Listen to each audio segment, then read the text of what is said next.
Hello students, welcome to Lokesh Dhiman lectures. और आज का हमारा टॉपिक है स्टरलाइजेशन।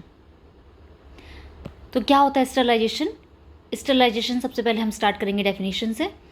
स्टरलाइजेशन एक ऐसी प्रोसेस है, a process by which a surface medium articles free from all types of micro organisms, pathogenic, non pathogenic and their spores.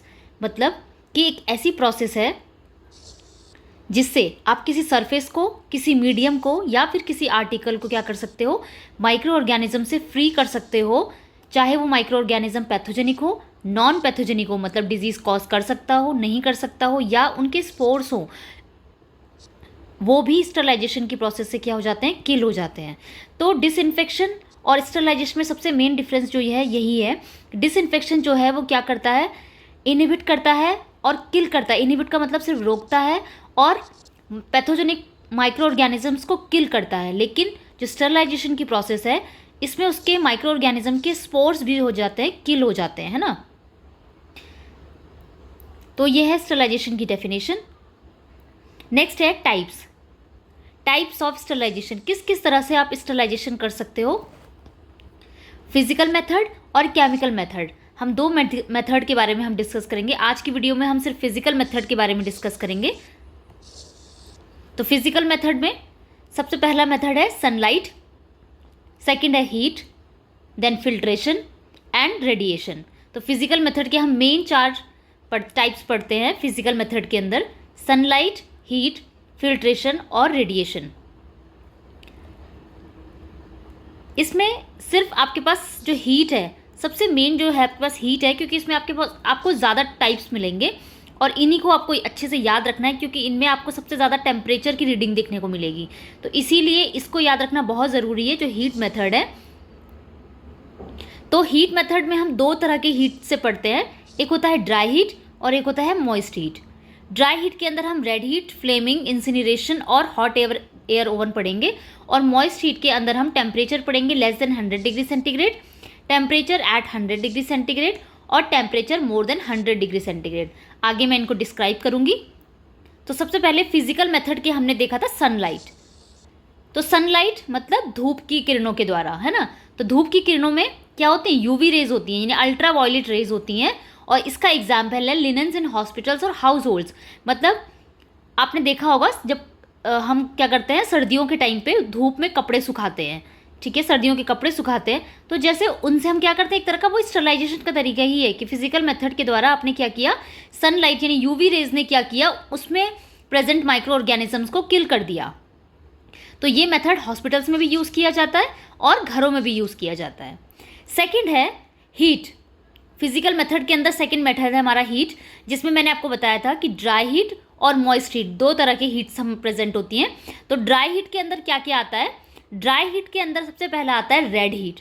Red heat का मतलब है कि आपको फ्लेम में आर्टिकल को तब तक रखना है जब तक वो रेड ना हो जाए, ठीक है। और इसका एग्जाम्पल है, जो क्वेश्चंस आते हैं वो मेनली एग्जाम्पल्स से आते हैं कि ये किसका एग्जाम्पल है, कौन से टाइप के स्टरलाइजेशन का एग्जाम्पल है। तो रेड हीट जो है वो उसके द्वारा आप क्या कर सकते हो, इनोकुलेटिंग वायर्स या फिर लूप्स जो होते हैं और टिप्स ऑफ फोर्सिप, जो फोर्सिप्स होती हैं, हम सर्जरी वगैरह में फोर्सिप्स यूज़ करते हैं, माइनर सर्जरी, मेजर सर्जरी में, उनकी जो टिप होते हैं उनको भी रेड हीट के द्वारा स्टरलाइज किया जाता है। सेकेंड मेथड है ड्राई हीट में फ्लेमिंग। फ्लेमिंग का मतलब है कि जो ऑब्जेक्ट आपको क्या करना है, स्टरलाइज करवाना है, उसको आप किसी एक फ्लेम के थ्रू क्या करोगे, पास करवाओगे। और इसके एग्जाम्पल हैं जैसे कि माइक्रोबायोलॉजी लैब में ग्लास स्लाइड्स, स्कैल्पल्स जो होते हैं जो सर्जरी के दौरान यूज होते हैं, और कल्चर ट्यूब्स के जो माउथ्स होते हैं उनको भी फ्लेमिंग के द्वारा क्या किया जाता है, स्टरलाइज किया जाता है। थर्ड है incineration. Incineration very very important. Incineration का मतलब है, ड्राई हीट के अंदर ये आता है, और इंसिनरेशन का मतलब है कि टेम्परेचर जो होता है इसमें कितना होता है, 800 to 1200 degree centigrade for 2 to 3 seconds. बहुत हाई फ्लेम का मेथड है ये, लेकिन सिर्फ 2 to 3 सेकेंड ही ऑब्जेक्ट को इसमें रखा जाता है, और एक तरह से ये ड्राई ऑक्सीडाइजेशन भी इसको बोला जाता है। और इंसिनरेशन से आप क्या क्या स्टरलाइज कर सकते हो, सॉइल बेडिंग्स या लिनेंस हो गए, सॉइल बेडिंग्स हो गई, सॉइल लिनेंस हो गए, और सॉइल ड्रेसिंग्स जो होती हैं उनको स्टरलाइज किया जाता है।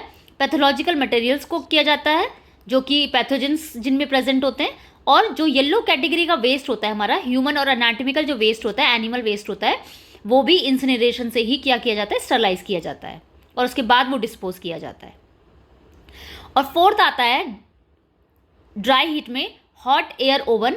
आपने कॉमनली सुना होगा हॉट एयर ओवन, तो ये भी ड्राई हीट के अंदर ये मेथड आता है, जिसमें टेम्परेचर होता है 160 डिग्री सेंटीग्रेड 2 घंटा के लिए, 170 1 घंटे के लिए। जितना ज़्यादा टेम्परेचर होगा उतना टाइमिंग कम होगा, तो ये हमेशा याद रखना, 180 डिग्री फॉर 30 मिनट्स। और इसका एग्जाम्पल क्या है, हॉट एयर ओवन से आप क्या क्या स्टरलाइज कर सकते हो, सर्जिकल आइटम्स हो गए, ड्रेसिंग पाउडर्स हो गए, या पिपेट्स या फिर पैट्री डिशेस जो हम माइक्रोबायोलॉजी लैब में यूज़ करते हैं। तो ये था हमारा ड्राई हीट मेथड। नेक्स्ट है हमारा moist heat. Moist heat method के अंदर आपके पास 3 मेथड्स आते हैं, जिसको आप, मैंने एक शॉर्ट फॉर्म इसके लिए यूज़ किया है VIP। V stands for vaccine bath. और VIP किसके अंदर आता है, मॉइस्ट हीट में आपके पास 3 तरह के टेम्परेचर आते हैं। टेम्परेचर जो कि लेस देन 100 डिग्री सेंटीग्रेड हो, उस लेस देन 100 मतलब जिस स्टरलाइजेशन में टेम्परेचर कितना होगा, 100 डिग्री से कम होगा, जिसके अंदर 3 आपके मेथड्स आते हैं, वैक्सीन बाथ, इंस्पिसेशन और पाश्चराइजेशन। वैक्सीन बाथ में टेम्परेचर होता है 60 डिग्री सेंटीग्रेड फॉर 6 मिनट्स। इंस्पिसेशन में टेम्परेचर होता है 75 to 85 for 30 minutes for 3 successive days. मतलब 3 दिन तक लगातार आपको 75 to 85 टेम्परेचर रखना है 30 मिनट्स के लिए। और इसका एग्जाम्पल है, इंस्पिसेशन से आप क्या स्टरलाइज कर सकते हो, एग या फिर शुगर कल्चर मीडिया जो होते हैं माइक्रोबायोलॉजी लैब में, जो मीडिया कल्चर होते हैं उनको स्टरलाइज किया जाता है। थर्ड मेथड है पाश्चराइजेशन। आपने बहुत कॉमनली सुना होगा, जो कि मिल्क को स्टरलाइजेशन के लिए यूज किया जाता है। तो पाश्चराइजेशन में 3 तरीके से हम मिल्क को स्टरलाइज कर सकते हैं, जैसे कि high temperature for short time, मतलब 72 डिग्री सेंटीग्रेड। इससे क्वेश्चन आया हुआ है पाश्चराइजेशन से, very very important. High temperature for short time 72 degree centigrade for 15 second.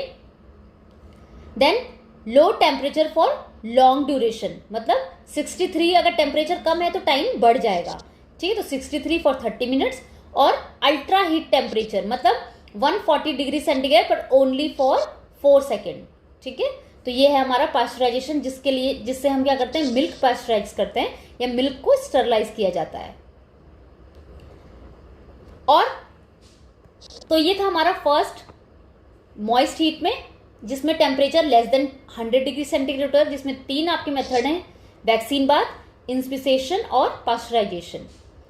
Second method है आपके पास टेम्परेचर, जिसमें जो टेम्परेचर होगा वो कितना होगा, 100 डिग्री सेंटीग्रेड। तो बॉइलिंग उसके लिए, उसमें आता है आपका बॉइलिंग।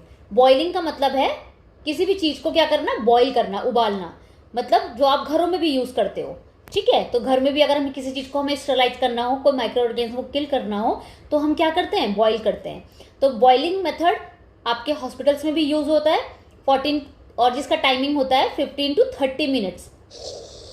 और अगर आपसे मिनिमम टाइम पूछा जाए तो एटलीस्ट आपको किसी भी ऑब्जेक्ट को 15 मिनट्स तो बॉईल करना ही करना है उसको स्टरलाइज करने के लिए, और मैक्सिमम टाइम हो सकता है इसमें 30 मिनट्स का। और एक नोट करने वाली बात यहाँ पे ये है कि शार्प इंस्ट्रूमेंट्स को कभी भी क्या नहीं किया जाता, बॉइल्ड नहीं किया जाता, क्योंकि वो ब्लंट हो सकते हैं इसीलिए, ठीक है। तो शार्प इंस्ट्रूमेंट को आप कभी भी बॉइल नहीं करेंगे। देन 100 डिग्री सेंटीग्रेड के अंदर सेकंड आता है आपका टिंडलाइजेशन। टिंडलाइजेशन है इंटरमीडिएट इंस्टरलाइजेशन। इसमें मतलब क्या करेंगे, आप धीरे धीरे स्टरलाइजेशन करोगे, जिसमें टेम्परेचर होगा 100 degree centigrade for 20 minutes for 3 consecutive days. मतलब 3 दिन तक लगातार आप क्या करोगे, 100 डिग्री सेंटीग्रेड के लिए 20 मिनट्स तक उस ऑब्जेक्ट को रखोगे। और इसका एग्जाम्पल है सेरा या फिर एग मीडिया, ये भी माइक्रोबायोलॉजी लैब में यूज होते हैं। तो उनको स्टरलाइज करने के लिए टिंडलाइजेशन मेथड यूज किया जाता है।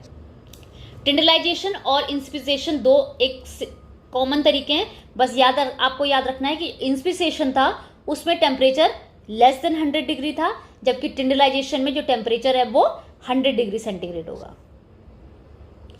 थर्ड मेथड आता है इसमें, मॉइस्ट हीट में आपका थर्ड मेथड आता है 100 डिग्री सेंटीग्रेड से ऊपर का टेम्परेचर, जिसमें टेम्परेचर कितना होगा, 100 डिग्री सेंटीग्रेड से ज़्यादा होगा। और इसका एग्जाम्पल है ऑटोक्लेव जो किसी भी CSSD एरिया, या आप कहीं कहीं हॉस्पिटल में इसको CSSR भी बोलते हैं, वहाँ पे हॉस्पिटल में ये जो डिपार्टमेंट होते हैं वहाँ पे सबसे कॉमन जो स्टरलाइजेशन का मेथड यूज़ किया जाता है सर्जिकल आइटम्स के लिए, वो कौन सा होता है? ऑटोक्लेविंग। और ऑटोक्लेविंग का दूसरा नाम होता है स्टीम अंडर प्रेशर। बहुत बार एग्जाम में सिर्फ इसके टेम्परेचर से ही क्वेश्चन आया है, ठीक है। तो टेम्परेचर इसका ऑटोक्लेव का आपको याद रखना है 121 डिग्री सेंटीग्रेड, 15 LBS पर इंच स्क्वायर। अगर प्रेशर की बात करें तो प्रेशर का जो यूनिट होता है वो LBS होता है, ठीक है। तो 15 LBS इंच स्क्वायर ये इसका प्रेशर है, ये इसका टेम्परेचर है, और कितने टाइम के लिए रखेंगे? 15 to 30 मिनट्स के लिए। और एग्जाम्पल है इसका best surgical item except sharp items. जो शार्प आइटम्स होते हैं वो ऑटोक्लेव नहीं होते हैं, ठीक है। तो मोर देन 100 डिग्री में आपके पास क्या है? ऑटोक्लेव। तो मॉइस्ट हीट में हमने 3 तरीके से स्टरलाइजेशन पढ़ा है, लेस देन 100, एट 100 और more than 100। Then third method जो आता है आपका फिजिकल मेथड के अंदर, वो आता है फिल्ट्रेशन, मतलब फिल्ट्रेशन के द्वारा। और इसमें कॉमन एक क्वेश्चन आता है कि साइज, जो फिल्ट्रेशन मेम्ब्रेन, स्टरलाइन मेम्ब्रेन है, उसका साइज कितना होगा? तो कॉमनली 0.75 माइक्रोन भी आप इसे बोल सकते हो, ये साइज होता है पार्टिकल का जो कि फिल्टर मेम्ब्रेन में रखा जाता है। और इसका एग्जाम्पल है वाटर प्यूरिफिकेशन और एंटीबायोटिक सोल्यूशन। अगर इनको आपको फिल्टर करना हो तो फिल्ट्रेशन मेथड यूज किया जाता है। और लास्ट होता है फिजिकल मेथड में हमारे पास लास्ट मेथड है रेडिएशन।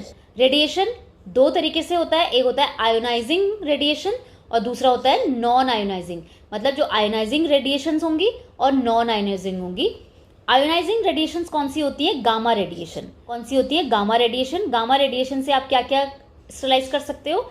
डिस्पोजेबल आइटम्स हो गए, कैनुला कैथेटर्स हो गए, और प्लास्टिक ET ट्यूब्स, जो एंडोट्रेकियल ट्यूब्स आती है, उनको आप आयोनाइजिंग से यूज क्या कर सकते हो? क्लीन स्टरलाइज कर सकते हो। लेकिन ये लेस कॉमन मेथड होता है, ये बहुत ही लेस कॉमनली यूज किया जाता है।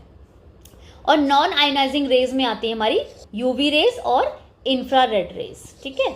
अल्ट्रावायलेट रेज और इंफ्रारेड। तो कभी कभी अगर क्वेश्चन आया कि इंफ्रारेड किसका एग्जाम्पल है या नॉन आयोनाइजिंग रेडिएशन का एग्जाम्पल क्या है, तो आंसर है UV रेज या फिर इंफ्रारेड रेज। तो ये थे आपके फिजिकल मेथड। फिजिकल मेथड में हमने कौन कौन से मेथड पढ़े हैं, एक बार दोबारा से रिवाइज करते हैं। फिजिकल मेथड में हमने पढ़ा सनलाइट, हीट, फिल्ट्रेशन और रेडिएशन, जिसमें आपके पास हमने हीट में टाइप्स पढ़े थे, ड्राई हीट और मॉइस्ट हीट। ड्राई हीट में आपके ये सारे मेथड्स हैं और मॉइस्ट हीट में आपके पास ये सारे मेथड्स हैं। एक बार दोबारा से आप वीडियो को देख सकते हैं डिटेल में या फिर नोट्स बनाने के लिए।